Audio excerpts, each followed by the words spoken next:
Greetings, citizens of the world. This is a message for Bill Gates, from Anonymous.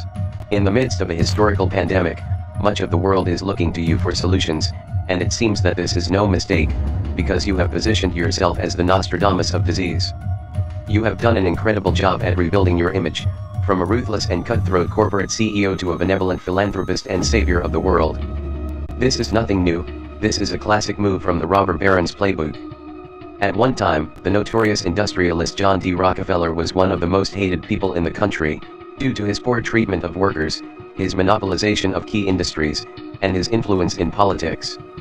After a massacre of striking miners in 1914, which came to be known as the Ludlow Massacre, Rockefeller's reputation was at its worst, so he decided to hire a team of propagandists to restore his public image. Leading that team was public relations pioneer Ivy Lee.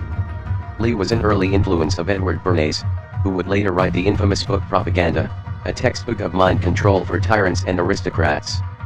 Bernays is the nephew of Sigmund Freud, and often called the father of propaganda, in which case Ivy Lee is the grandfather. Lee suggested that the families make high-profile donations to various charities and have photographs taken of them handing out money to the commoners to make the public think that they were good-hearted and generous people.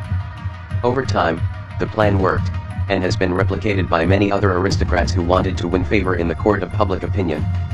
At the time of his death, Lee was being investigated by Congress for his work with the Nazis through the company IG Farben and a proxy firm called the German Die Trust.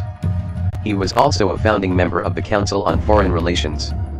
Now that the new and improved Bill Gates has dominated the headlines for years, many people have forgotten about the accusations of stealing ideas from others in your industry and then relentlessly using intellectual property laws against anyone who threatened your dominance. Your reputation was at its worst when Microsoft was caught up in an antitrust legal battle with the United States government, because you spent years developing a tech monopoly through your company.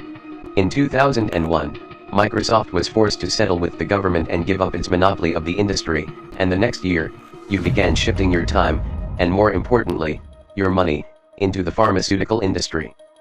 This time around, you have come to dominate an industry as an outsider, through stock investments and charitable organizations that are not bound to the same regulations as a publicly traded company. There is no doubt that advancing medicine is a noble cause, and it is true that investments in public health are important, but not everyone involved in the pharmaceutical industry actually has the best interests of the public in mind. As with any industry, it all comes down to the almighty dollar. There are some people in the industry who have good intentions, but judging by your track record at Microsoft, you are not someone who can be trusted. And let's not forget that just months ago, you were in the news because your relationship with the disgraced human trafficker Jeffrey Epstein was being exposed. Now, as frightened people around the world are demanding solutions and looking to people like you for answers, you have advocated for some extremely draconian measures, including a surveillance system to track down anyone who might be infected. Of course, all of this sounds like a necessary step in a global pandemic, and this virus is a very real threat, but in China and other places where these measures have been implemented, human rights violations followed quickly after. It is also very strange that for many years, your companies and foundations have been heavily involved in a project called ID 2020, something that seems very similar to the systems you have proposed in recent interviews. You may own the corporate media, but we still have the internet, and you will be exposed. We are anonymous. We are legion. We do not forgive. We do not forget. Expect us.